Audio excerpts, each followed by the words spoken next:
সবেধন নীলমণি বাংলা বাগধারায় এর অর্থ একমাত্র সম্বল। বাংলাদেশ ক্রিকেট দলের সবেধন নীলমণি নামটা কাকে দেয়া যায় বলুন তো? সাকিব, তাসকিন কিংবা অন্য যে কারো নাম যদি আপনার মাথায় আসে তবে সেটা ভুলই হবে। টাইগার স্কোয়াডে সবেধন নীলমণি নাম পাবেন রিশাদ হোসেন। রিশাদই বাংলাদেশের লেগ স্পিনের খোঁজ শেষ করেছেন। শুধু লেগ স্পিন নয়, রিশাদ টুকটাক ব্যাটিংও করেন। রিশাদই বাংলাদেশ টি-20 দলের এক্স ফ্যাক্টর।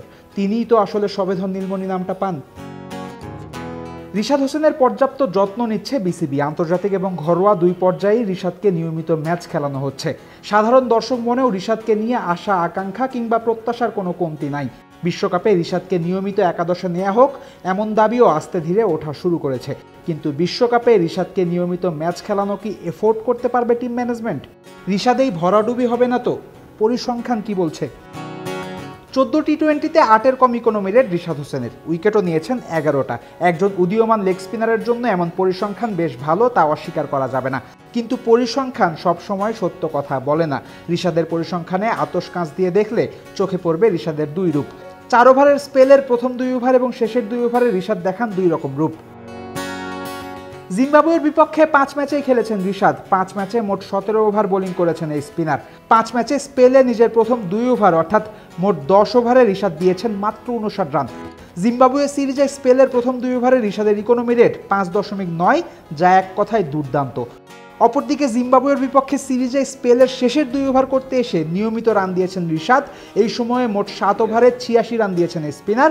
Economy rate 12.28।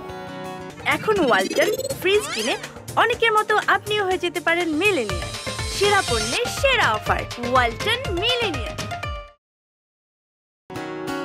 শুধু যে জিম্বাবুয়ে সিরিজে রিশাদের এমন সমস্যা দেখা গেছে তেমনটা নয়।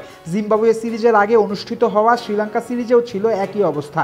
শ্রীলঙ্কার বিপক্ষে 3 ম্যাচে স্পেলের প্রথম 2 ওভারে রিশাদ ওভার প্রতি 6.83 ইকোনমি রেটে রান দিয়েছেন।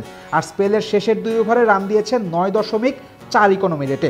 সব মিলিয়ে এবছর খেলা 8 ম্যাচে স্পেলের প্রথম 2 ওভারে রিশাদের ইকোনমি রেট 6.25 আর স্পেলের শেষ 2 ওভারে রিশাদের ইকোনমি রেট 11.08। লেগ স্পিনাররা মাঝে মধ্যেই আলগা বল করেন, রিশাদেরও আছে এই সমস্যা। বিশেষ করে স্পেলের পরের দিকে রিশাদকে বাজে বল করতে দেখা গেছে। অবশ্য লেগ স্পিনারদের চরিত্রই এমন, ব্যাটারদের কাছে পিটুনে খেলেও উইকেট তুলে নিতে পটু থাকেন তারা। কিন্তু রিশাদ এখানেও ব্যতিক্রম। এই স্পিনার শুরুর দিকেই বেশি উইকেট তুলে নিতে পারেন, আর যখন রান দেন বেশি তখন উইকেটও তেমন একটা নিতে পারেন না। জিম্বাবুয়ের বিপক্ষে 5 ম্যাচে 5টা উইকেট পেয়েছেন রিশাদ। 5 উইকেটের সবকটাই রিশাদ পেয়েছেন স্পেলের প্রথম 2 ওভারে।